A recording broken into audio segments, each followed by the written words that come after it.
português, então, já que estamos com os dois idiomas aqui, né, ou talvez até mais. Quero agradecer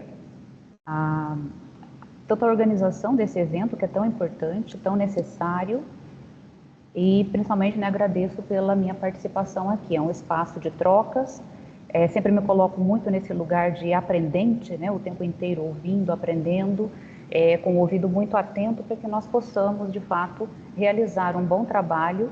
Nós, como professores, muitas vezes dentro da universidade, formando outros professores que irão trabalhar com a literatura. E eu já abro um parêntese aqui para dizer que na universidade onde eu trabalho, Universidade Federal de Mato Grosso do Sul, a disciplina na formação desses professores de literatura, voltada para a literatura infantil e juvenil, é optativa.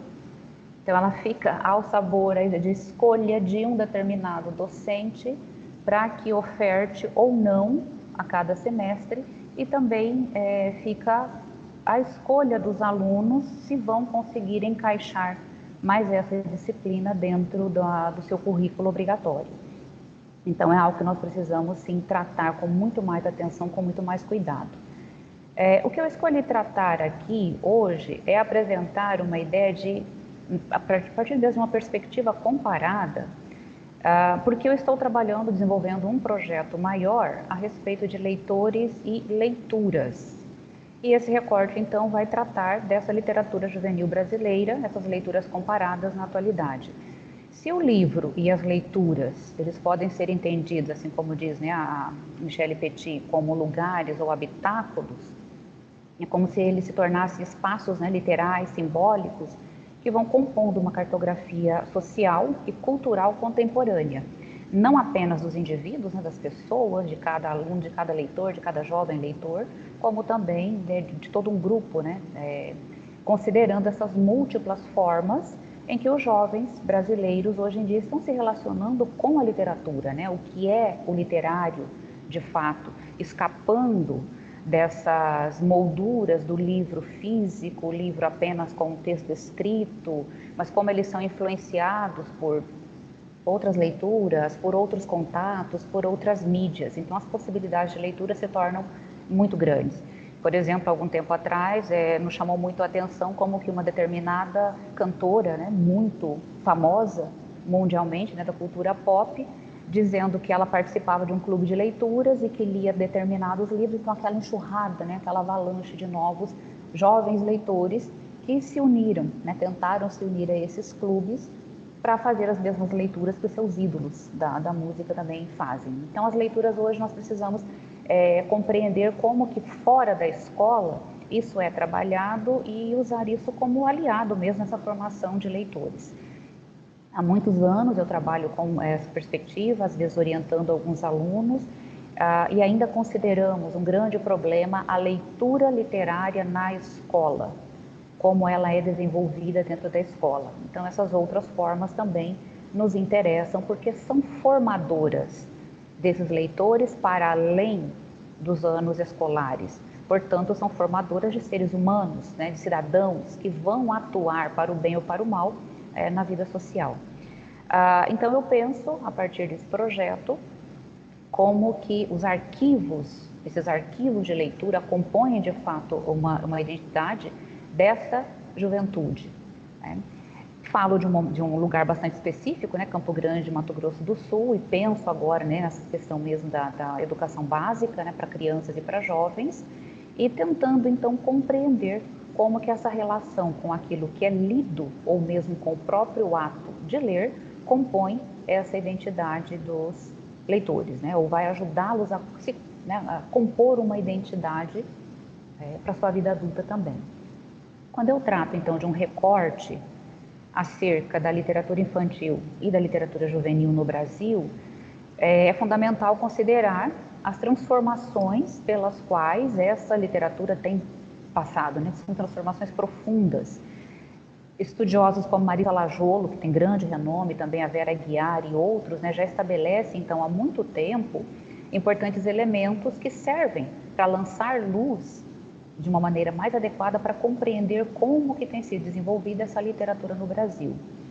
Eu sempre gosto de retomar as considerações do professor Secantini, da Unesp, quando em uma palestra eu pude presenciar, ele apresentou um texto com um tema muito sugestivo, né? Que era uma mentira que parece verdade, que os jovens no Brasil não leem. Então é bem interessante, porque não leem, talvez, aquilo que a escola impõe, ou da maneira como a escola quer impor e quer cobrar especificamente, a partir de uma ideia de um cânone, a partir de uma ideia de obras que muitas vezes não estão adequadas a esses alunos, e muitas vezes também é o meia-culpa a partir de professores que trabalham a literatura no ensino fundamental e no ensino médio sem o devido preparo, por várias razões, inúmeras razões. Não estou fazendo, né, jogando a culpa aqui em ninguém, mas o modo como a literatura é apresentada como currículo obrigatório dentro da escola, muitas vezes dentro do currículo obrigatório de língua portuguesa, de fato não se torna tão interessante para esses jovens leitores. Mas é uma mentira, de fato, dizer que não leem, porque o mercado editorial está aí, sempre produzindo muita coisa, né, para a literatura infantil, para a literatura juvenil. Esses jovens leem, né, e eles não tem problema nenhum, por exemplo, em ler 400, 500 páginas de uma obra literária que seja um best-seller a partir de um interesse pessoal deles, ou que seja a partir de influências, por exemplo, de filmes, né, de séries, enfim. Então, de fato, é esse descompasso entre o que a escola oficialmente quer considerar literatura ou boa literatura e aquilo que ela acha que deve ficar de fora dos muros da escola, né? Sempre aquela ideia, se eles falar daquilo que eles já leem lá fora, trazer para a sala de aula, para quê? Mas é tirar proveito dessa disponibilidade que eles têm de ler aquilo que os interessa. Então, 3 eixos principais aqui podem me ajudar, então, a organizar o que seria essa cartografia das leituras. Então, considerando que, de fato, ainda, né, como educadores, né, eu me coloco nessa posição, de fato, né, temos uma plena confiança de que a escola é, sim, uma grande incentivadora. Se não da leitura em si mesma, né, dos textos completos, porque não dá tempo dentro do currículo, pelo menos a escola é um espaço em que essa ideia de leitura, de fato, existe. Essa ideia de leitor em formação está ali. Então, é muito importante que nós tenhamos essa consciência e na formação de futuros professores também. Uma coisa que me incomoda um pouco é que no curso de letras nós formamos professores que vão trabalhar a partir do 6º ano. Então, aqueles alunos com 11, 12 anos, e as leituras consideradas de uma literatura infantil acaba ficando a cargo muito mais dos pedagogos, né? Porque há essa diferença. E não existe uma literatura enquanto disciplina curricular se não for no ensino médio, né? Mas então essa formação desses nossos alunos é importante para esse trabalho voltado para a literatura. Então, uma preocupação, né, muito grande dentro da universidade, deveria ser de todos os nossos colegas de letras a partir dessa formação.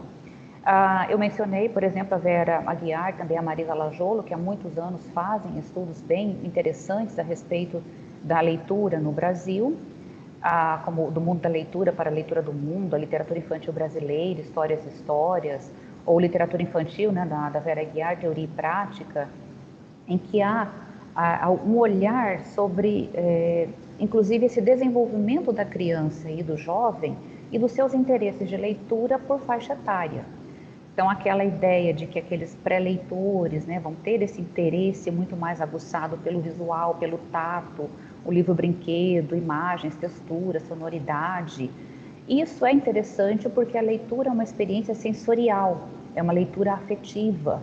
E o adulto tem esse papel importante como mediador, né? E nós, no mercado editorial brasileiro, temos grandes autores, grandes autoras, né, que tratam dessas obras e são obras maravilhosas, né, que são muito bonitas de ver e o potencial, de fato, de leitura delas são excelentes.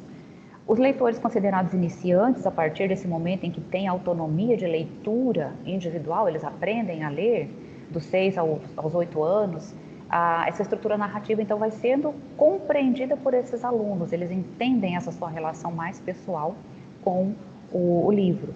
Portanto, as histórias mais curtas, um enredo que seja mais linear, personagens mais bem definidos, né, entre os heróis, os vilões, né, aqueles que esse tipo de texto acaba sendo muito oferecido a esses alunos.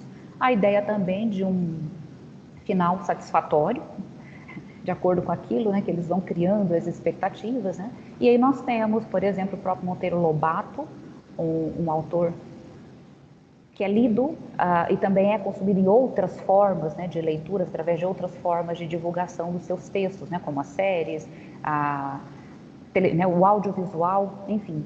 Também a Ruth Rocha é um nome importante no Brasil, né, todos nós, com essa experiência mesmo com a própria linguagem. São, como podemos dizer, né, textos de sucesso entre esses alunos, mas não apenas, há tantos outros, né, que vão tentando equilibrar essa linguagem acessível e um desafio intelectual para esses leitores iniciantes. Então, cabe a nós, professores, também estarmos conscientes, conhecer esses materiais e inseri-los dentro mesmo das aulas. A partir dos 9 aos 12 anos é o que se considera, então, esses leitores em consolidação. Os interesses também vão em direção a aventuras, mistérios, humor, as narrativas de crescimento, né, aqueles romances de formação, enfim, acabam sendo bastante populares. É aí quando esse jovem leitor começa a lidar com conflitos mais complexos, com ironias. E no Brasil, o mercado editorial é muito importante, por exemplo, algumas séries, como a série Vagalume, eu cresci, fui uma criança, uma adolescente que lia, eu tinha por alvo ler todos os volumes da série, hoje em dia está muito mais difícil, né, conseguir acompanhar, mas enfim, há muitos autores ali que foram lidos e têm sido lidos. Um dos primeiros da série Vagalume, por exemplo, da Maria José Dupré, Éramos Seis, que nem era uma leitura exatamente com aquele final satisfatório, uma leitura mais densa, digamos assim, em termos de conflitos apresentados ali. Tem um diálogo até hoje interessante com esses jovens e também já foi transformada em outras produções audiovisuais. Que eu me lembre, que eu acompanhei, foram pelo menos 3 telenovelas, de maneiras muito diferentes, inclusive uma recente, numa das grandes emissoras do país, na novela das 6, em que houve alteração para que houvesse ali um final um tanto mais feliz, mais condizente, né? Enfim, mas mostrando como que há um mercado editorial que está à disposição e muitas vezes está dentro das bibliotecas das escolas, em que essas leituras não são meramente para passar o tempo, mas elas ajudam muito nessa formação, nas inquietações, nas reflexões desses jovens.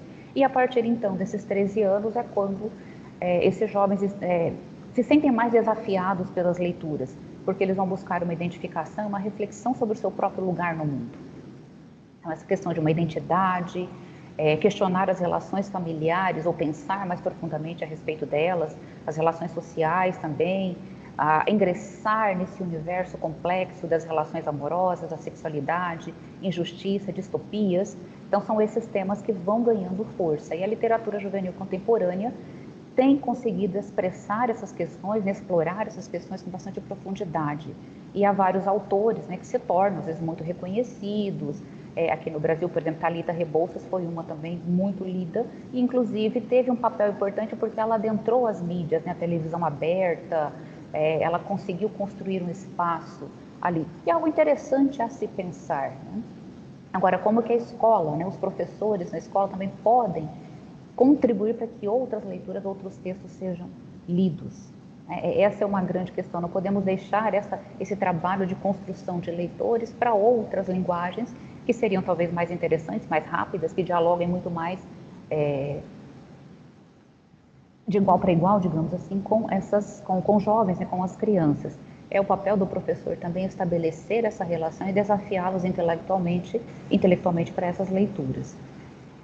O que tem acontecido também na literatura infantil e juvenil brasileira contemporânea é exatamente essa desconstrução mesmo de estereótipos, de papéis sociais, passando a uma complexidade, né, uma reflexão mais profunda sobre algumas questões que anteriormente eram apresentadas como arquétipos bastante rígidos, e que formavam essa ideia de papéis sociais, do que fazer culturalmente, qual é o lugar de meninos e meninas, heróis, vilões. Então, hoje em dia, nós temos uma literatura que dá lugar a personagens que são bem mais complexos, sem essa visão meramente maniqueísta, são agentes, mas têm medos, têm dúvidas, têm angústias, lidam com erros, com equívocos, né? Então, há uma quebra também, um esforço consciente de autores, de editoras, em que se trabalhe mesmo a desvincular temas e cores, né? Gêneros. Então, histórias de meninos sensíveis, que gostam de dançar, de cozinhar, histórias de meninas corajosas, que são interessadas em ciência, em aventura. Então, quebrando esses papéis e mostrando realmente essas complexidades de crescer no mundo contemporâneo e ter à sua disposição outras escolhas, apesar ainda de muitos preconceitos, né? Então, há essas novas representações que ajudam, de fato, a romper com determinadas figuras estereotipadas anteriormente. Alguém vai me avisar do tempo, por favor? Só para eu saber quanto eu tenho que encerrar? Sim, ainda. Sim, bem, 5 minutinhos, porque já vamos. Cinco Perfeito. minutinhos. Perfeito. Uhum. Então, só vou seguir aqui mencionando, né? Bom, eu tinha aqui alguns autores, né, para mencionar, como, por exemplo, Celso Sisto, né? O Roger Mello, que trabalham com essa quebra de expectativas, né? Uma riqueza de subjetividade, quebram esses estereótipos, né? Há uma coleção também interessante, Meninas Extraordinárias, em que essas biografias de mulheres reais, daquelas mulheres que se destacaram em áreas tradicionalmente masculinas, né, que quebram aquilo que se espera, enfim, servem de modelos bem interessantes. E há muitos esforços literários também, inclusive às vezes muito mais independentes, ou até daqueles autores que não se estabelecem exatamente como autores com uma vasta produção, mas que ingressam esse universo da literatura infantil e juvenil e apresentam obras muito interessantes. Alguns anos atrás, na FLIB, eu tive contato, por exemplo, da editora Mostarda, então uma editora menor e que publica vários autores.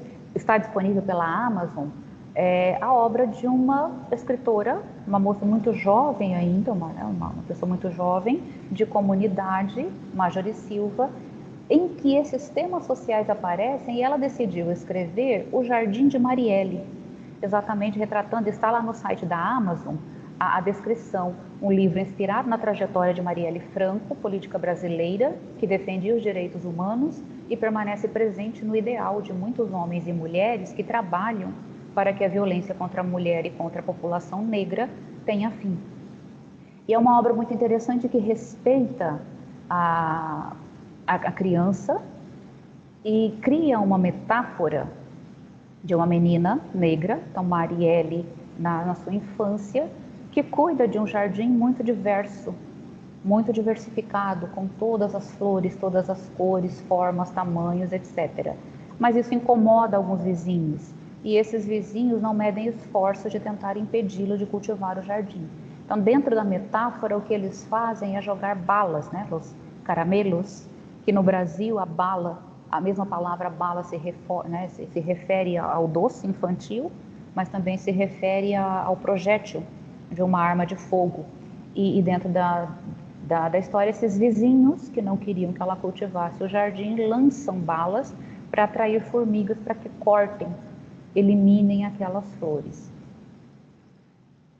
Há a presença da morte da menina, de uma maneira também bastante metafórica, poética e muito bonita, quando a quantidade de balas lançadas cobrem todo o corpo da menina Marielle, mas o resultado é que desse coração que se parte, né, que germina ali na terra, debaixo de tantas balas, tantas outras formas de luta, de resistência vão surgir, de outras vozes que vão se juntar a ela. Então, é um tema social através de narrativas de figuras reais, né, que chamam muito a atenção para uma reflexão que é importante nessa formação de jovens com respeito a questões que são históricas, são culturais, são sociais e que nós precisamos lidar nessa formação mesmo desses jovens que nós queremos para um futuro mais igualitário, mais democrático, mais justo e mais gentil para com todos. Dentro do contexto das produções, né, da literatura infantil e juvenil no Brasil, então muitos contos também de fadas, narrativas clássicas têm sido revisitadas, recontando essas histórias, colocando sob uma nova perspectiva. Então, é um campo dinâmico, um campo bastante reflexivo. A nossa literatura, de fato, né, as editoras ampliam isso, mas há programas do livro didático, do livro extra paradidático, né, de leitura no Brasil, que impulsionam, então, e que isso nós precisamos conseguir colocar com mais ênfase dentro da formação educacional brasileira, porque essa literatura, de fato, é um campo dinâmico, reflexivo. Nossa literatura infantil e juvenil não é meramente moralizante, abandonou essa função e se torna um espaço mesmo de questionamento, um espaço de representação, de formação de cidadãos, de leitores críticos capazes de dialogar, né, de uma forma vibrante e necessária com todas as complexas demandas do nosso tempo. Então, era isso. Eu tinha aqui até algumas imagens das obras, mas enfim, se for possível mostrar em outra ocasião, né, mais tarde. Mas eu encerro aqui e agradeço a atenção de todos e todas. Tá, muito obrigado, Marta. Foi uma análise, eu achei muito interessante, na verdade. Deixa eu comentar uma coisinha, não exatamente de literatura, é linguística. Com efeito, vocês dizem balas. É a primeira vez que, quando estive no Brasil, me ofereceram uma bala e eu fiquei a dizer, mas vocês comem balas? E disseram, claro, comemos balas. E são os rebuçados em Portugal, rebuçados, caramelos, com efeito. E a palavra é que foi muito engraçada, porque para mim o vosso português é sempre uma surpresa após a outra, né? Simplesmente é que gostei de ouvir a palavra porque me trouxe lembranças muito bonitas.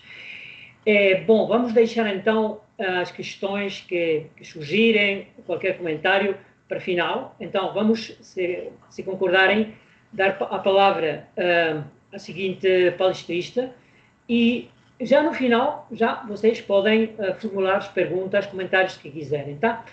Então, agora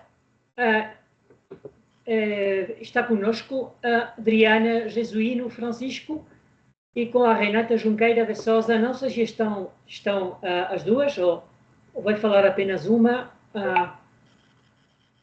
Olá, bom dia. Consegue me ouvir? Sim, perfeitamente. Sim. Isso, eu sou a Adriana. Eu justifico a ausência da professora Renata porque ela está em sala de aula no momento. Tá bem. Eu vou apresentar com uma tela do PowerPoint. Uhum. Pode ser? Pode. Eu vou ver se eu consigo compartilhar. Eu acho que eu tenho.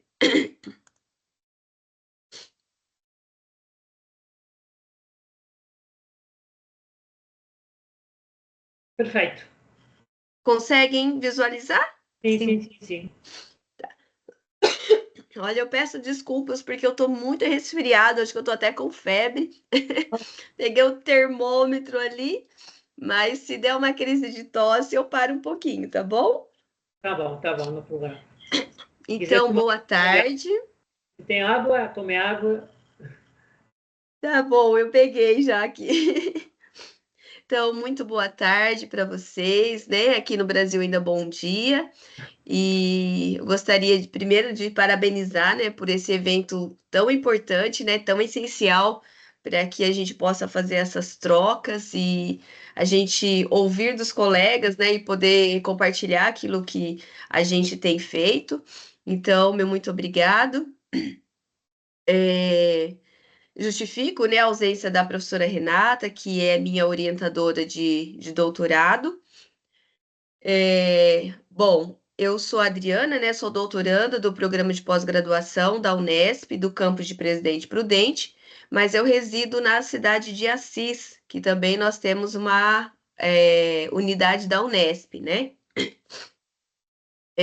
A nossa apresentação hoje, ela tem como título, né? Estratégias de leitura na educação infantil e as versões do chapéu nas obras de John Clason. Isso faz parte, é um recorte, né, da minha pesquisa de doutorado, então eu vou trabalhar com as obras do John Clason, na educação infantil, só que voltado para o ensino de língua inglesa. Só que aqui eu vou apresentar hoje a versão em língua portuguesa, tá? Que também eu faço um outro trabalho à parte. Eu gosto sempre de começar, né, quando eu vou falar de literatura para crianças, eu gosto sempre dessa frase, né, do Paulo Freire, em que ele vai dizer que a leitura do mundo, ela precede a leitura da palavra. Então, aqui com as minhas crianças, nesse projeto que eu faço de ensino de literatura, né, mais em língua inglesa, ensino não, né, a literatura em língua inglesa, eu sempre digo para eles que eles já são leitores e que a gente faz parte do time de leitores em língua inglesa. Então, a partir disso, eles já internalizam que eles realmente são leitores, né? Então, por isso que eu trabalho com as estratégias de leitura. Deixa eu passar aqui.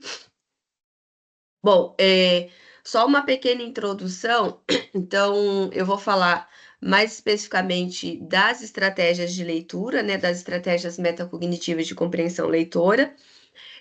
Só que preciso dizer também que as estratégias de leitura, para esse trabalho, né, com crianças, com jovens, né, com adolescentes, a questão do livro ilustrado, do livro de imagem, eles vão exercer aí um papel fundamental, né, nessa construção de significados. Porque a gente entende, né, que o texto verbal e o texto visual, eles vão estabelecer essa relação interdependente e indissociável, né? Só que muitas vezes essa relação ela pode complementar, também ela pode contrapor, né? E também pode abordar o mesmo tema aí de maneiras diferentes, né? Então, a escolha dessa obra, desse livro, né? Quero meu chapéu de volta. Ah, eu esqueci do outro, e este chapéu não é meu. Então, ela se justifica, né? Porque essas obras elas vão transcender essa complementariedade entre palavras e imagens, né?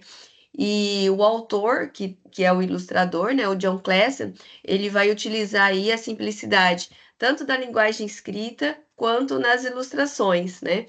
E muitas vezes o texto verbal com o texto visual, eles vão se contrapor. Então, por isso a importância do professor mediador, né? A importância dessa preparação e também das estratégias de leitura. Bom, então o objetivo dessa fala, né, de hoje é apresentar possibilidades, né, de trabalho com as estratégias de leitura aliadas a textos literários, né? E perceber como que essas estratégias elas vão contribuir para que as experiências com a literatura na educação infantil ela seja mais significativa. E assim, uma dos meus objetivos, né, da pesquisa de doutorado é o ensino de língua inglesa, né? Como eu já comentei com vocês, porque eu sou professora de língua inglesa aqui do município. Então, como é que as estratégias de leitura aliadas a textos literários, elas vão contribuir tanto para o ensino de língua inglesa, quanto para a formação de leitores, né? E que esse ensino de língua inglesa, por exemplo, que ele não seja aquele ensino voltado só para vocabulários, né? Voltado para regras gramaticais, para atividades de completar, mas um ensino que realmente faça sentido, né? Um ensino que seja mais humanizado. Então, essa é uma das propostas também. Por quê? Porque nós entendemos que a leitura, ela vai muito além da decodificação, né? Porque a leitura, ela é um ato significativo de descobertas e também de construção de sentidos. Bom, esse daqui são os dois livros, né? Que é da minha proposta hoje. Na verdade, é uma trilogia, né, do John Clason. John Clason é canadense, né? Então os livros eles são publicados originalmente na língua inglesa. Então tem o Quero Meu Chapéu de Volta, esse chapéu não é meu e nós encontramos um chapéu. Então, Quero Meu Chapéu de Volta já foi um livro muito premiado, né? E a primeira versão do Quero Meu Chapéu de Volta em língua portuguesa foi em 2011, que foi lançado pelo PNLD também. Bom, aqui eu já disse, né, que a escolha da obra ela vai se justificar pela questão que transcende essa mera complementariedade entre palavras e imagens. Deixa eu já passar para adiantar um pouquinho. Bom, e aqui eu vou falar sobre a questão das estratégias de leitura. É que a gente não teria o tempo, né, suficiente, mas falar também sobre os elementos gráficos, os elementos paratextuais, da obra seria importantíssimo também, porque esse livro, né, esses livros, no caso, eles trazem, assim, um projeto gráfico, e uns elementos paratextuais, assim, excelentes, né, para a gente trabalhar com as estratégias de leitura. Então, de acordo com Giroto e Souza, né, ou só com Souza, porque as duas que vão trabalhar com as estratégias de leitura, é, voltado para a questão da inferência. Então, a inferência é quando o leitor, ao inferir, ele vai ultrapassar o sentido literal do que ele está lendo e encontra no texto aquilo que não está explícito, né? Então, a estratégia de inferência, ela permite que o leitor faça conclusões com base em pista do texto verbal e visual, considerando sempre o seu conhecimento prévio. E aqui eu foco novamente a questão do professor mediador, né? Então, antes da leitura, para chamar atenção para as questões do título, a questão da capa, do paratexto, né? De todo o projeto gráfico. Então, a questão da capa, a quarta capa, porque esse livro aqui, ele vai, não sei se vocês conseguem ver, mas ele é muito rico, né? Nessas questões dos elementos paratextuais. Então, um diálogo interativo com perguntas, né? Com os alunos, né? Então, penso que esse livro vai falar sobre o quê, né? Eu acho que nessa história a personagem vai fazer o quê? Por quê? O que acontece? Então, por exemplo, quando eu fui apresentar essa obra para eles, eu tampei um pedaço, né? E daí eu fui questionando. Qual o animal, né, que vocês acham que é? E eles foram falando, é capivara, é um porco-espinho. Então, aí eles vão tirando conclusão a partir do conhecimento prévio deles, né, com a questão da cor. E aí, quando eu leio o título, aí eles já vão, mas por que esse título, né? E a gente vai questionando. E eles vão dizer, bom, porque o chapéu de volta. E eu, né, eu uso o chapéu quando eu vou fazer essa mediação, e aí eles falam, então você que pegou o chapéu dele, né? Então, assim, é um livro riquíssimo. E aqui, por exemplo, nas guardas, então aqui a gente vai ter só o Bear, né?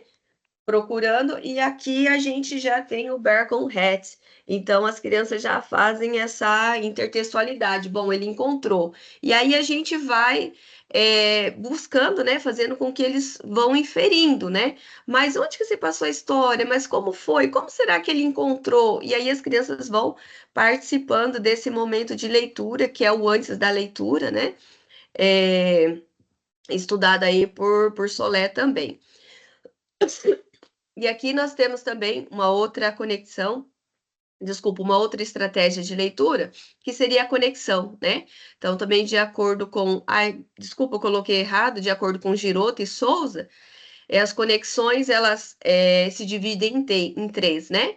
Texto-leitor, texto-texto e texto-mundo, né? Então, o texto-leitor, ele vai ocorrer mediante a leitura de um texto, né? Em que o aluno, ele vai se recordar de algo que ele já viveu, né? Ou que se aproxima aí da realidade dele.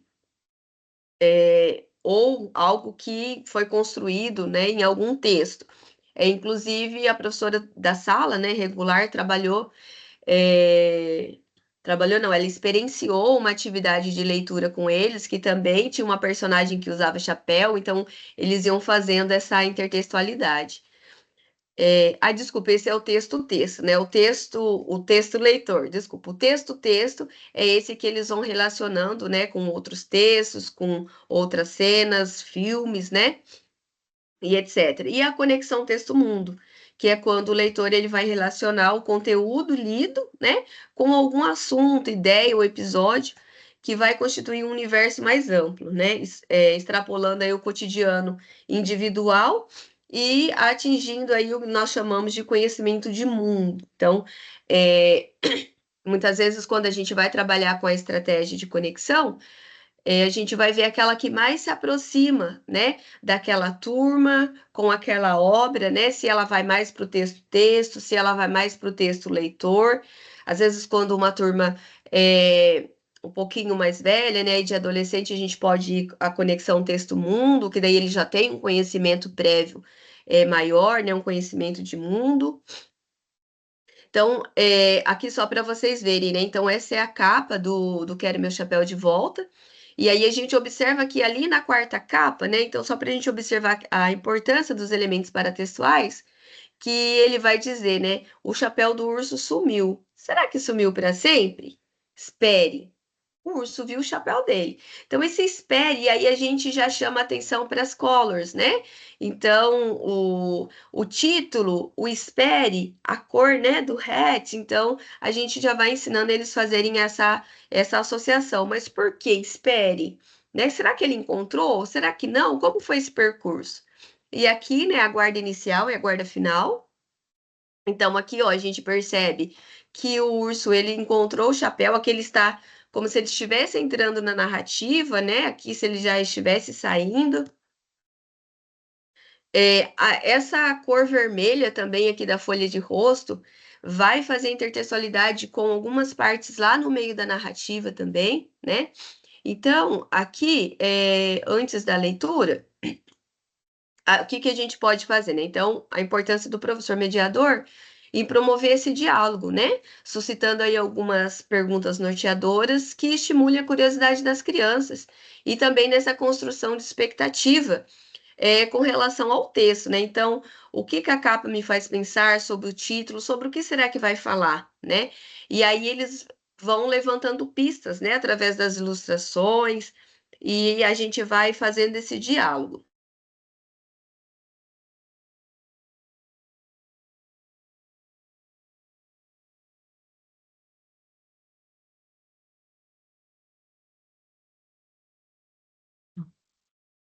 Opa. Aí dá certo? Através aqui da imagem do urso, então a gente pode perguntar, né? Como vocês acham que ele está se sentindo? As crianças às vezes falam, sad. Uai, né? Por que vocês acham que ele está sad? Porque do olho, porque ele não tem boca, né? Não está sorrindo. E aí a gente vai fazendo essas conexões aqui antes da leitura, então a importância dos elementos.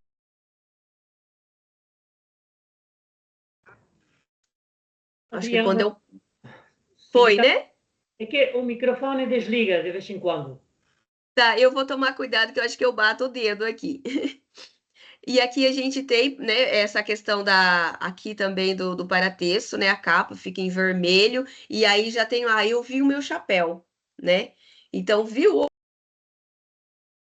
opa, e aí a gente vai fazendo essas inferências. Aqui é só o texto visual, né, também, aqui eu voltei. Só ir mais rápido. E aqui também, ó, só para a gente ver, né, a questão da importância dos paratextos.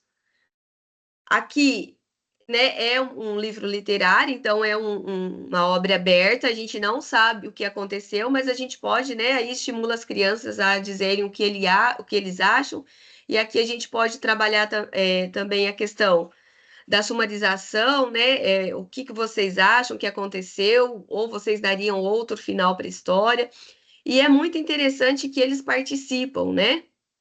Essa daqui é outra obra, o meu tempo já está acabando, né? Então, também só mostrando a importância dos paratextos e a importância. Esse daqui também dá para a gente trabalhar com as estratégias de inferência, né? Eu trago aqui um modelinho de gráfico organizador sobre conexões, né? Então, quando a gente vai fazer a conexão texto-leitor, texto-texto e texto-mundo, né? Isso me fez lembrar outro texto, né? Que trecho da história, que conexão eu fiz? Me ajudou a compreender alguma coisa? E a conexão texto-texto, né? Um trecho da história, o que eu fiz, como isso me ajudou a compreender, e a questão texto-mundo. Passar rapidinho que já está acabando. E das considerações, né? Então, nós entendemos que as estratégias de leitura, elas tornam-se, né, ferramentas muito poderosas mesmo para o desenvolvimento cognitivo, social e cultural das crianças, considerando a leitura como um processo amplo de formação de leitores desde a educação infantil. E ressaltamos também a importância dos elementos gráficos e paratextuais, né, nas obras de literatura infantil. Então, essas são as referências, né, algumas das referências. E muito obrigada, viu? Agora deixa eu ver como é que eu paro. É mesmo aí. Deus. Perfeito. Muito obrigado. Gostei muito da sua apresentação e foi uma muito bonita, foi muito bonita também a escolha dos textos, a questão dos paratextos, estão todo. Muito obrigado.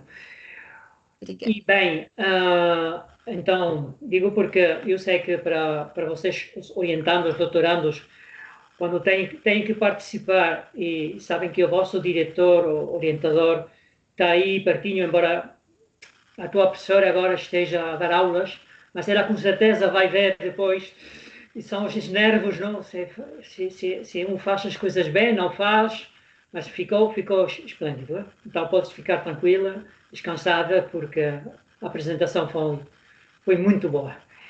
E pronto, então vamos continuar com a nossa terceira participante, que é a Denise Ferreira de Araújo Chitina, e imagino que está por cá, né? A Denise está?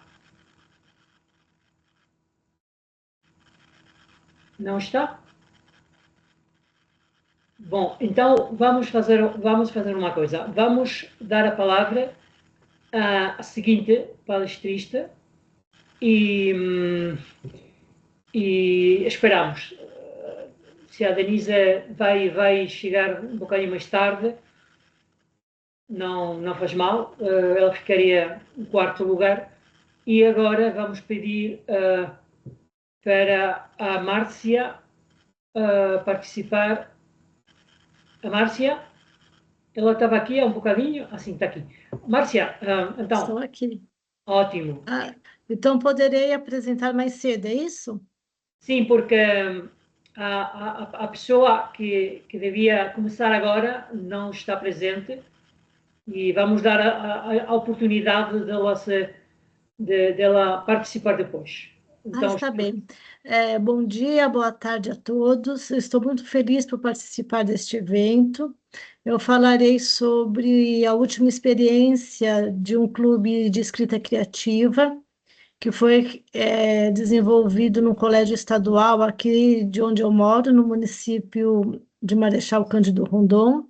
Então, eu vou compartilhar a minha tela e falar também dessa relação da escrita com a leitura, né? Pode parecer estranho que eu fale de escrita num evento de leitura, mas eu acho que as duas coisas estão interligadas, né? Não é possível falar de uma coisa sem falar da outra. Vou começar do final. Essa foto aqui que vocês estão vendo foi tirada no dia 15 de maio de 2025. A moça que estava com a camiseta amarela, ela é uma aluna do segundo ano do curso de letras, licenciatura, aqui em Marechal Cândido Rondon. Eu estou com a camiseta do curso de letras atrás, ao meu lado, de avental, tem a professora Roseli. Ela é uma professora especializada em atender alunos com altas habilidades. Nessa turma, tem alguns alunos que têm altas habilidades, e vocês percebem a alegria da aluna do segundo ano, né? Essa aluna, ela foi uma das mediadoras do clube de escrita criativa. Então, a função dela era ler o texto que seria avaliado com antecedência, estar pronta para avaliar os textos, mas, sobretudo, motivar os alunos a avaliarem os textos. E que textos são esses? Nesse ano, nessa oferta, o texto que eles escreveram era uma crônica. Então, são cerca de 12 alunos, né? E eles tiveram uma aula inicial, em que uma professora aposentada aqui da UNOeste falou sobre o que era uma crônica. Depois eles tiveram uma aula comigo e um outro professor, né, o professor Paulo Cosen, em que eles foram desafiados. O desafio deles foi escrever uma crônica que fizesse refletir sobre um tema da sustentabilidade do planeta, relacionado aos Objetivos de Desenvolvimento Sustentável. E esse desafio começou conosco lendo uma crônica motivadora, em que se narrava, se recuperava uma crônica histórica de um homem inglês que tinha ido visitar as cataratas de Foz do Iguaçu há uns 2 séculos. E, na recuperação dessa crônica antiga, o cronista fez algumas perguntas sobre como aquilo lá poderia ser transformado economicamente com consequências devastadoras para o meio ambiente. Então, eles foram inspirados por essa crônica inicial e foram desafiados a escrever uma crônica que fizesse refletir sobre a sustentabilidade. Então, eu vou mostrar agora para vocês um trecho inicial de uma das crônicas que foram escritas, né? Se chama TPM Climática, foi escrita por Ana Beatriz de Souza Danelichen. Sempre achei que eu e o clima tínhamos uma boa relação, muito saudável até, eu diria. Nada de surpresas desagradáveis, nada de exageros. Mas, como todo relacionamento propenso a um término, tudo parece 1000 maravilhas no começo, igual a uma namorada. Eu teria a reunião mais importante da minha carreira, no dia em que saí, e tudo parecia perfeito. A minha xícara de café tinha a medida certa. O terno tão liso que mal parecia tecido. E lá estava, o clima. Céu nublado, mas nada preocupante. Temperatura confortável e um vento daqueles que nos deixam aliviados. Saí de casa 20 minutos antes do normal, porque não queria chegar atrasado. Mas foi só virar a esquina e eu percebi que tinha uma briga vindo aí. Começou com resmungos e murmúrios, trovadas baixinhas, que me fazem lembrar da roupa que esqueci no varal. Mas, como qualquer cara com uma namorada, pensei que ignorar era mais fácil. Estava errado. Eu acho que vocês notaram que a autora desta crônica se chama Ana Beatriz, é uma mulher, mas no texto quem fala é um homem. Isso chamou a atenção dos membros do Clube de Leitura Criativa, de Escrita Criativa. E eles questionaram. Você, sendo uma garota, você está escrevendo como um garoto, você fez isso de propósito? Você quer mudar alguma coisa nesse sentido? E ela não quis mudar. Ela é uma aluna do ensino médio, ela está no 2º ano do ensino médio, e ela fez isso de propósito, o que indica que ela tem essa dimensão, que ela é uma coisa como pessoa e pode ser outra coisa como escritor. Então, ela deu voz a um narrador masculino. Eu achei fantástico. Vocês percebem que é um texto bem escrito. Esse texto é a versão final do que ela produziu, né? Eu vou contar um pouquinho sobre como foi esse processo, né? Então, a minha fala é um relato de experiência desse clube de escrita criativa. Então, ele foi desenvolvido nesse ano letivo de 2025. No momento, estamos criando certificados para os participantes, né? Então, a implementação eu já expliquei. Teve uma aula sobre crônica, uma aula em que os alunos leram uma crônica e foram desafiados a escreverem crônicas. Então, todos os alunos tiveram seus textos lidos por todos os membros, tiveram seus textos avaliados por todos os membros. O encontro do clube serve para sociabilizar as avaliações feitas, serve para que os alunos se inspirem a reescrever seus contos. E a função do mediador é motivar todos a falarem, fazer com que todos avaliem os textos de todos. Então, esse é um momento mágico, porque nós temos a sociabilização dos textos. Os textos são escritos, são lidos, né? E são avaliados de uma maneira construtiva. Então, isso inspira esses escritores aprendizes, né, a melhorarem seus próprios textos. Os alunos aprendem a fazer uma avaliação humanizada do texto do outro. Então, várias habilidades emocionais são também desenvolvidas ao longo do curso. E eu já preparei a coletânea de 12 crônicas que eles escreveram. Eu percebi que a maioria escreveu crônicas sustentáveis, deram conta do desafio. Teve também alguns textos dissertativos, mas, de qualquer forma, o que eu percebi, lendo a versão final, comparando com a versão inicial e acompanhando o progresso deles, é que os resultados foram surpreendentes, né? Porque, além deles aperfeiçoarem as suas habilidades de escrita, eles demonstraram pensamento criativo, demonstraram um avanço na construção do espírito crítico deles, eles se colocaram como autores, tiveram autonomia intelectual, e são alunos, assim, que têm uma idade entre 11 e 16 anos. Então, são escritores, são leitores, e eu fiquei muito orgulhosa com esta experiência, né? Aqui tem o nome dos autores: a Ágata, a Ana Beatriz, a Ana Késia, a Camila Eloá, a Helena Rafaela, a Júlia, a Caliele, o Pietro Henrique, a Melina, o Murilo, a Samira e a Sofia. E nesse ano, eu combinei com a professora Roseli que nós vamos fazer uma atividade de sociabilização mais ao final do ano, chamando os pais desses alunos. Então, nessa ocasião, será servido um café aos pais, e os filhos lerão as crônicas para os seus pais, para que os pais também saibam as joias que eles têm em casa. Eu não sei se eu falei tudo, eu dei todo o tempo que eu poderia, mas este é o meu relato. Então, o meu objetivo era compartilhar com vocês a alegria de ter esta experiência boa para contar a vocês. De tempo, ótimo. Não ultrapassaste o tempo concedido. Então, muito obrigado, a Márcia. Os clubes da leitura são uma parte fundamental do nosso trabalho. E quando dizias que é um clube de escrita criativa, eu vejo muito bem. É uma das atividades mais de que eu gosto mais, precisamente quando trabalho com as crianças, é pedir para elas escreverem. Dizer, os estudantes, podem ser perfeitamente estudantes universitários, não é preciso que sejam passivos.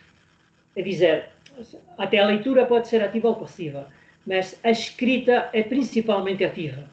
Portanto, o que tu apresentaste hoje é uma atividade muito interessante e consegues que este grupo de estudantes criem os seus próprios textos, né?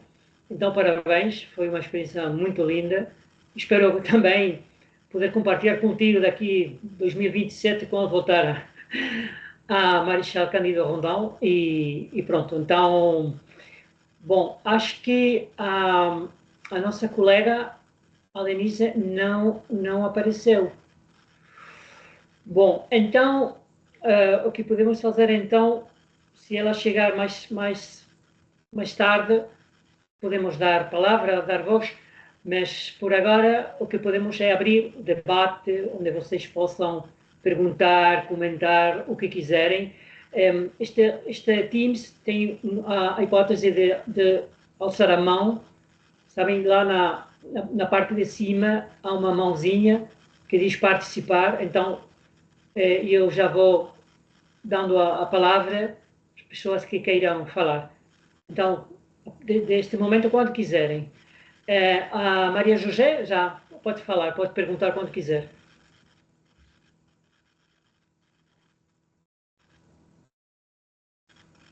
Olá, bom dia no Brasil ainda. Boa tarde na Espanha. Eu sou espanhola, mas moro no Brasil. É isso, meu sotaque é horroroso, mas tudo bem. todo mundo vai me compreender, acho. Eu queria parabenizar e agradecer as participantes, porque, assim, a literatura infantil e juvenil nem sempre tem um espaço tão grande para poder se expressar. Inclusive, um evento internacional. A gente tem no Brasil alguns eventos, né, que, inclusive, a Adriana deve estar participando, né, porque a Renata sempre é a organizadora do próximo evento, no novembro, né? Mas todo foi muito interessante, mas eu queria perguntar a Adriana, porque eu sou professora de espanhol e eu sou doutoranda na UFPB, na Paraíba, e o meu trabalho é sobre literatura infantil e juvenil, justamente no ensino de línguas adicionais, estrangeiras, etc. E quando eu vi que você estava trabalhando na verdade, é muito trabalho de Renata, né? Renata Junqueira tem esse trabalho sobre assim, eu acho que sempre estamos falando dessas estratégias, né? Ela trabalha muito com as estratégias. E eu queria falar, que você falasse, Adriana, você mostrou o livro em português e em inglês, mas falou que você é professora de inglês. Então, afinal, eu não entendi se fez o trabalho em inglês ou em português. Eu não entendi bem. Porque, e trabalha com criança, porque você trabalha na rede pública, na educação básica, né? Você já experimentou trabalhar com adultos? Porque o meu objetivo é saber ou levar essa literatura as literaturas infantil e juvenil, essa é outra história que eu explicarei outro dia, na formação de professores. O professor Xavier falou antes, justamente que na Espanha ainda tem esse preconceito sobre a literatura juvenil e literatura infantil como marginal, né? Nas margens. E eu acho que também acontece um pouco, e a professora Marta Oliveira falou também isso, que tem no seu curso, né? É optativo, né? Então, a gente é afortunado porque na UFPB português, letras português, a gente tem literatura juvenil como obrigatória, 60 horas, e tem depois infantil como optativa em algum lugar, né? Então, eu acho que ainda, no momento de modificar o PPC, que já todo mundo está modificando, já foi modificado isso, então foi incluído. Mas eu gostaria de saber se você trabalhou já com adultos também, e como respondem as crianças a esse trabalho com literatura, não como um meio, mas não como um instrumento, porque no ensino de línguas estrangeiras, muitas vezes se utiliza a literatura somente como um instrumento. Então, eu queria saber como funciona, como respondem, qual é a sua experiência e se tem experiência com adultos também. Obrigada. Muito obrigada, Maria José, pela a sua pergunta. Só antes aqui que eu me esqueça, quando a professora Marta, né, comentou que não tem disciplinas, né, voltada para o ensino de literatura infantil e juvenil, aqui na Unesp, em Assis também, nós não temos. Nós tínhamos optativa com o professor Secantini, e aí nós ficamos aqui, eu acho que uns 4 anos sem, e agora estamos na luta aí para que volte, né, a literatura a ser oferecida a disciplina de literatura, mas mesmo assim ela ainda é optativa, né? Então, isso, infelizmente, eu acho que fica uma lacuna aí na formação dos professores, né? E eu sou professora de língua inglesa aqui no município. Aqui a gente tem aula de inglês da segunda etapa, que é 4 anos, até o 5º ano, que é crianças com 11 anos, né? Então, como você disse, Maria José, a professora Renata trabalha, né, com as estratégias de leitura. E qual que foi assim, o meu objetivo dessa pesquisa do doutorado? Porque assim, isso é um desafio para mim, porque eu nunca havia experienciado literatura infantil em língua inglesa para crianças da primeira e segunda etapa. Então, para mim, isso era impossível. Assim, com as crianças do terceiro, do quarto e do quinto, tudo bem. Com os pequenos, eu trabalhava mais alguma contação de história, levava uns fantoches, algumas coisas assim. Mas eu ficava pensando, como é que eu vou trabalhar literatura infantil e língua inglesa com crianças, né? Como vai ser essa experiência? E aí, pensando nas estratégias de leitura, então, assim, a gente tem alguns trabalhos voltados, algumas pesquisas, né, voltados para as estratégias de leitura, mas, por exemplo, com a Bebeteca, com o ensino fundamental 1 e ensino fundamental 2. Então, né, tem essas pesquisas. Mas, para o ensino de língua inglesa, ou, como você disse, né, às vezes eu preciso tomar cuidado para que não fique assim, a entender que eu utilizo a literatura para ensinar o inglês, né? São coisas separadas. Mas não se tem pesquisa, até porque o ensino de língua inglesa, porque aqui no Brasil ainda não é obrigatório, né? É obrigatório o ensino de língua inglesa só a partir do 6º ano do ensino fundamental. Então a gente não tem diretrizes, a gente não tem muita coisa. E quase não se tem pesquisa, né, nesta área. E pensando em literatura com a língua inglesa na educação infantil, não tem pesquisa tem sobre contação de história. Então, eu disse, eu vou me desafiar como professora, como apaixonada por literatura, e, assim, tem sido, hoje mesmo pela manhã, eu já fui fazer uma experiência com eles, né, que eu fiz a proferição ontem, e hoje a gente está fazendo depois da leitura. E é a coisa mais linda do mundo. Assim, como eles interagem, como eles entendem daquele jeito, e é claro que eu vou, às vezes, mesclando, mas eu fiquei pensando, se fosse uma sala de um professor regular mesmo de inglês, desde o começo do ano, fazendo esse trabalho, é muito riquíssimo. As crianças ganhariam assim, nossa, eu fico pensando, né? E assim, e o objetivo desse meu estudo, da minha tese também, é compartilhar, fazer formação de professores com os nossos professores aqui da rede, né? Porque assim, é uma coisa que a gente vê que dá certo, que a gente forma leitores, né? E eles ficam muito empolgados com a história, o que vai acontecer, como foi, e eles querem recontar a história, né? Então, assim, é muito bom. E aí, voltando para a sua pergunta, porque eu disse que eu sou professora de inglês, mas eu apresento em português, né? Então, às vezes, depende de alguns eventos de educação, às vezes eu faço com outras obras também, e faço em língua portuguesa, mas eu não me senti segura para fazer a apresentação toda em língua inglesa.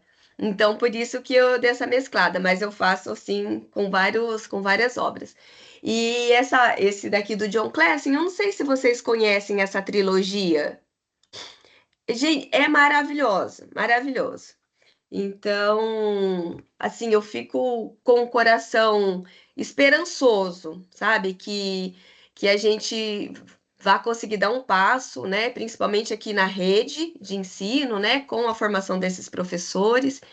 E aqui também eles são muito abertos, né? Para a formação, para a gente compartilhar. Então, eu acho isso bacana. Eu não sei se eu respondi ou se eu mais falei.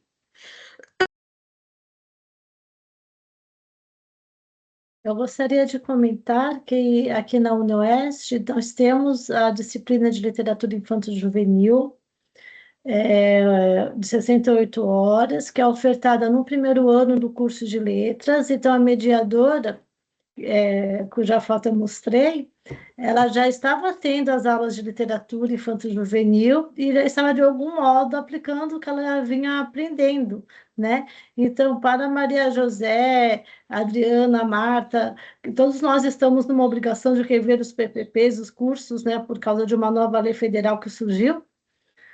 Então, eu sugiro que vocês possam utilizar o PPP do curso de letras do campus de Marechal Cândido Rondon da UniOeste, está disponível no site como um argumento nas discussões que vocês vierem a ter, porque se é possível aqui, pode ser possível no curso de vocês também, né? Então, fica a sugestão, temos que lutar para que a disciplina se torne obrigatória e para todos. Então, Marta, faz favor. Obrigada. Não, então, essa é uma luta que a gente vem travando já há bastante tempo, só que o grande problema no nosso PPC aqui, na UFMS, é que nós temos 5 unidades com o curso de letras, nós temos aqui na FAALC, né, letras em inglês e letras em espanhol, então são 2 cursos, enfim. Mas a nossa carga horária já estava muito acima do recomendado, né, do mínimo exigido pelo MEC. Então, nós já estamos tendo que reduzir. É complexo, mas enfim, eu estou no NDE, então nós vamos continuar discutindo e vou continuar tentando, né? Vamos ver. É necessário, mas não garanto que a gente vai conseguir agora, apesar, né, de ser a oportunidade, né, talvez, de rediscutir os programas aí dos cursos, mas enfim. Seguimos na luta. Obrigada. Eu vou anotar aqui para fazer a conferência com o PPC de vocês. Muito obrigada, viu? Bom, mais algum participante que quiser dizer mais alguma coisa? Então, Brígida. Gracias, Xavier. En primer lugar, agradecer a las participantes, a Marta, a Adriana, a Marcia, las aportaciones, ¿no? que han sido cada una de las mismas muy enriquecedoras para el tema que estamos tratando. Y es verdad, como comentabais, bueno, que ese protagonismo de la literatura infantil y juvenil en el espacio académico todavía está muy limitado, ¿no? No solamente en Brasil, pero también en otros espacios. Y sobre todo España, pues bueno, va caminando, ¿no? hacia una mayor integración. De hecho, hay programas bueno, en educación, obviamente, pero sobre todo en las filologías, pues cada vez hay más universidades que sí que están encontrando un espacio, ¿no? donde integrar programas de literatura infantil y juvenil. Y esto, bueno, pues es un camino, pero es un camino que yo creo que todos tenemos que contribuir a ello. Y quería preguntaros, en el caso de Brasil, ¿no? puesto que estáis en Brasil, un espacio que conozco, aunque mi portugués no es tan bueno como el de Xavier, por eso hablo en español. Yo quería preguntaros si las sinergias, ¿no? entre diferentes facultades, por ejemplo, incluso departamentos, es algo que tiene viabilidad en el contexto académico brasileño. Es una pregunta para las 3. Gracias. Onde eu me encontro, não há muito intercâmbio entre os departamentos, nem entre as universidades. Eu trabalho na UnoOeste. Nós temos cursos de letras em Cascavel, em Marechal Cândido Rondon e em Foz do Iguaçu, mas os cursos são independentes, cada um tem um currículo diferente, e os colegiados não conversam entre si. O Brasil também é um país muito extenso, né?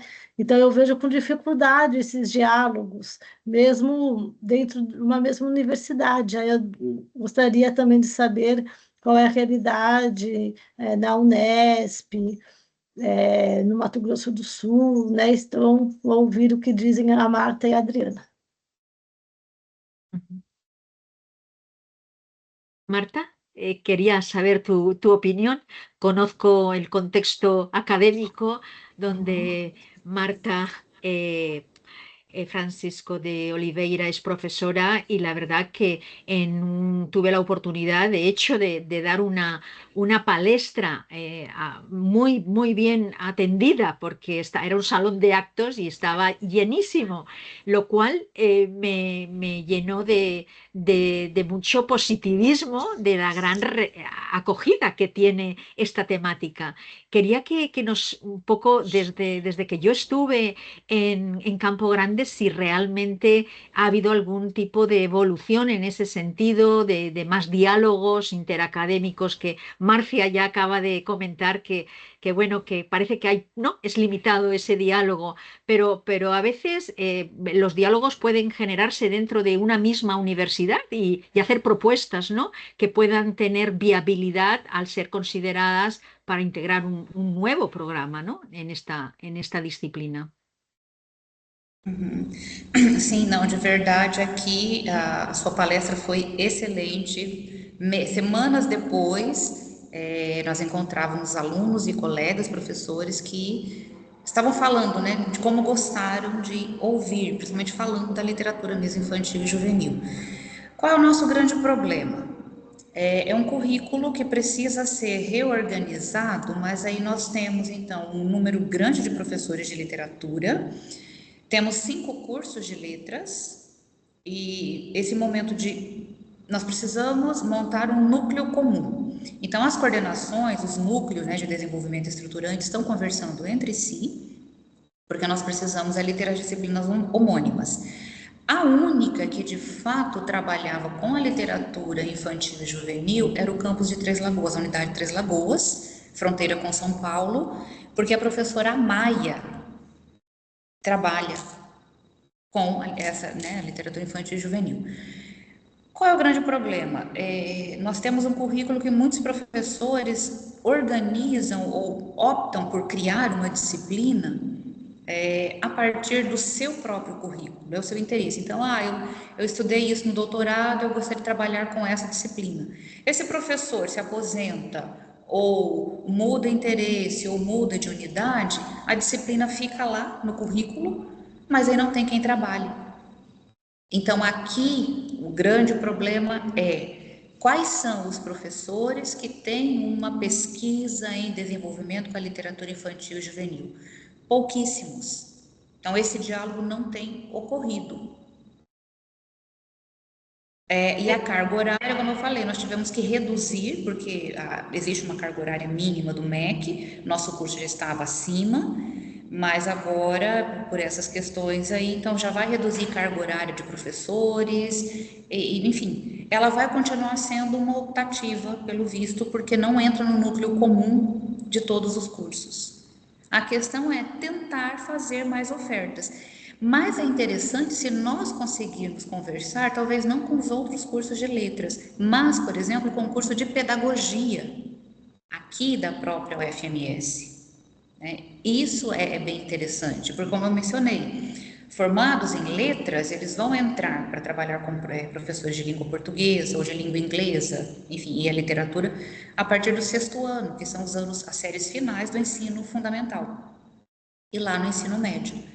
Com as crianças, essa formação inicial, alfabetização e essas primeiras leituras, são os pedagogos. Então, é diferenciado, de fato. Eu conheço essa realidade porque eu tenho uma formação não em pedagogia, mas em magistério, que seria o ensino médio da época, que eu fiz. Então, eu li muita coisa da pedagogia, porque era para ser professora normal, né, normalista, professora de alfabetização. E eu trabalhei com esses aluninhos pequenininhos, era a coisa mais linda do mundo, mas tudo bem. Quando eu mudei para letras e fiz a faculdade de letras, então, assim, essa formação eu tenho, mas ela ainda é muito deficiente para o aluno de letras, porque essa formação pedagógica, ela vem apenas em função de um estudo mais aplicado para o ensino de língua portuguesa ou de línguas estrangeiras. E nós não temos sequer uma parte de formação mesmo como professores de literatura. É um outro grande problema. Eu me lembro que quando estudava literatura no ensino médio, eu me perguntava, para que eu estou estudando literatura? Para mim não fazia o menor sentido, parecia que eu estava estudando contexto histórico, então aquilo podia ser trabalhado lá na história. Hoje fiz mestrado, doutorado em estudos literários, mas não por causa da escola, porque eu já gostava de ler. Então é um grande problema, né, essa formação dos nossos futuros professores ali de letras que se desviam muito da literatura porque acham não é tão simples trabalhar, né? Jogar para cima do aluno um montão de dados históricos, autores e obras, mas a leitura em si, essa formação, não ocorre. Sim. Muito obrigado, Marta. Eu queria comentar uma coisa, nem só para a Adriana, mas acho que pode interessar também. O uso dos textos. Vocês trabalham contos, estão a falar de contação de contos, mas provavelmente não utilizaram o microteatro. Eu vou comentar um bocadinho isto. Aliás, para uma segunda língua, para o ensino de inglês, eu tenho algumas experiências com professores no Equador, portanto, é um país de língua espanhola, mas eles utilizam microtextos de teatro para ensino de inglês. eu tenho algumas gravações feitas e quero comentar que os resultados são espetaculares. Então, eu vou aproveitar que está aqui a Márcia, porque eu com os seus colegas ali, principalmente em Cascavel, fiz algumas experiências também de criação de textos teatrais. Eu digo microtextos porque são textos para uma representação entre 3 e 5 minutos. Então, para o ensino de línguas, que é o que a vocês interessa mais, são ótimos. São o melhor tipo de textos, porque a leitura, evidentemente, é muito boa, mas quando a leitura vem acompanhada de uma gesticulação, de uma entoação, etc., é ainda melhor. Então, digo porque aqui não temos nem espaço, nem momentos para falar em microteatro. Mas, se quiserem, eu posso compartilhar convosco textos. Tenho alguns em português, a maioria são em galego. Digo em galego porque o público lusófono entende o galego perfeitamente. E como tenho o endereço de Elijoneda, quem tiver interesse, escrevam para mim a esse endereço. E eu, com muito prazer, posso compartilhar convosco textos de microteatro em galego, alguns em português e até em inglês. Tá? E, bom, não sei se há mais alguma intervenção. Então, como temos que começar o segundo bloco às 5, acho que podemos fazer uma pequena pausa, mais ou menos um quarto de hora. Então, eu vou desligar a gravação e para ela continuar depois.